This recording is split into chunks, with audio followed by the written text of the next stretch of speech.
भगवान शिव का अपने परम सुंदर दिव्य रूप को प्रकट करना, मैना की प्रसन्नता और क्षमा प्रार्थना तथा प्रवासिनी स्त्रियों का शिव के रूप का दर्शन करके जन्म और जीवन को सफल मानना।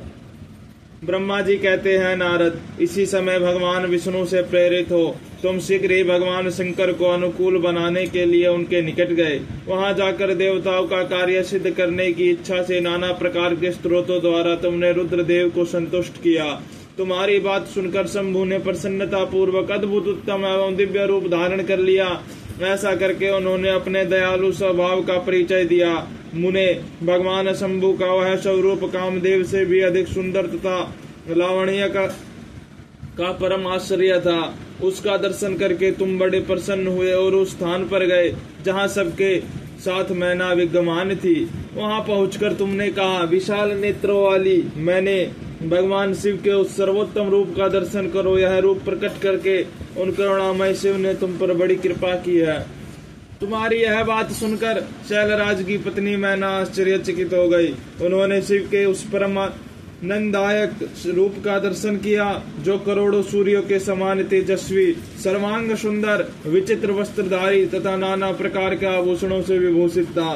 वह अत्यंत प्रसन्न, सुंदर, हास्य से सुशोभित, ललित, लावण्य से लसित, मनोहर, गौरवर्ण, द्युतिमान तथा चंद्रलेखा से अलंकृत था। विष्णु आदि संपूर्ण देवता बड़े प्रेम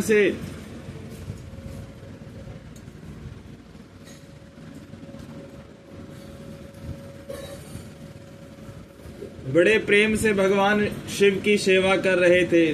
सूर्य देव ने छत्र लगा रखा था। चंद्रदेव मस्तक का मुकुट बनकर उनकी शोभा बढ़ा रहे थे। इन सब साधनों से भगवान शंकर सर्वथा रमणीय जान पड़ते थे। उनका वाहन भी अनेक प्रकार के आभूषणों से विभूषित था। उसकी महाशोभा का वर्णन नहीं हो सकता। गंगा और यमुना भगवान शिव को सुंदर चवर डुला रही थी और आठों सिद्धियां उनके आगे नाच रही थी।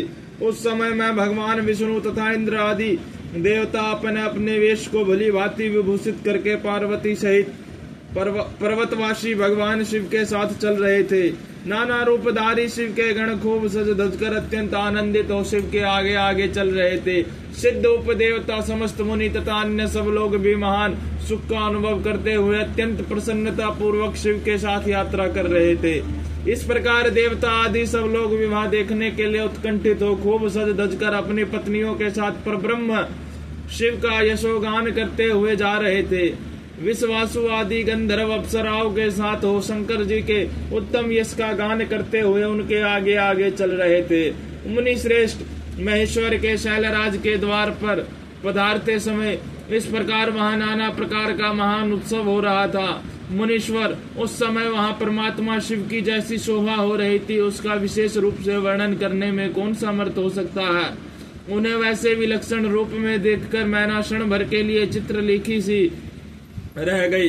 फिर बड़ी प्रसन्नता के साथ बोली, महेश्वर, मेरी पुत्री धन्य है जिसने बड़ा भारी तप किया और उस तप के प्रभाव से आप मेरे इस घर में पधारे। पहले जो मैंने आपका शिव की अक्षम्य निंदा की है उसे मेरी शिव के स्वामी शिव आप क्षमा करें और इस समय पूर्णतः प्रसन्न हो जाइए। ब्रह्मा जी कहते हैं, नारद, इस प्रकार बात करके चंद्रमौली शिव की स्तुति करती हुई शैल प्रिया मैना ने उन्हें हाथ जोड़ प्रणाम किया। फिर वे लज्जित हो गई। इतने में ही बहुत सी पूर्वासिनी स्त्रियां भगवान शिव के दर्शन के लालसा से अनेक प्रकार के काम छोड़कर वहां पहुंची। जो जैसे थी वो ऐसे ही अस्त व्यस्त रूप में दौड़ाई। भगवान शंकर का वह मनोहर रूप देखकर वे सब मोहित हो गई। शिव के दर्शन से हर्ष को प्राप्त हो प्रेम पूर्वक हृदय वाली वे नारियां महेश्वर की उस मूर्ति को अपने मनो मंदिर में बिठाकर इस प्रकार बोली। पूर्ववासियों ने कहा, अहो हिमवान के नगर में निवास करने वाले लोगों के नेत्र आज सफल हो गए।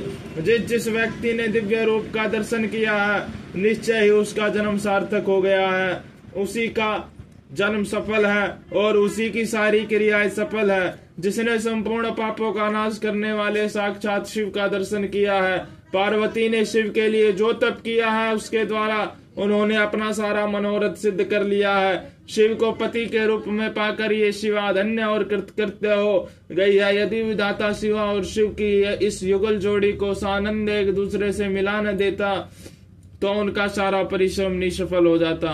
उस उत्तम जोड़ी को मिलाकर ब्रह्मा जी ने बहुत अच्छा कार्य किया है। इससे सबके सभी कार्य सार्थक हो गए। तपस्या के बिना मनुष्य के लिए शंभु का दर्शन दुर्लभ है। भगवान शंकर के दर्शन मात्र से ही सब लोग कृतार्थ हो गए। जो सर्वेश्वर गिरजापति शंकर का दर्शन करते हैं वे सारे पुरुष श्रेष्ठ हैं और हम सारी स्त्रियां भी धन्य हैं। ब्रह्मा जी कहते हैं, नारद ऐसी बात कहकर उन स्त्रियों ने चंदन और अक्षत से शिव का पूजन किया और बड़े आदर से उनके ऊपर खीलों की वर्षा की। वे सब स्त्रियां मैना के साथ उत्सुक होकर खड़ी रही और मैना तथा गिरिराज के भूरी भाग्य की सराहना करती रही। मुने स्त्रियों के मुख से वैसी शुभ बातें सुनकर विष्णु आदि सब देवताओं के साथ भगवान शिव को बड़ा हर्ष हुआ।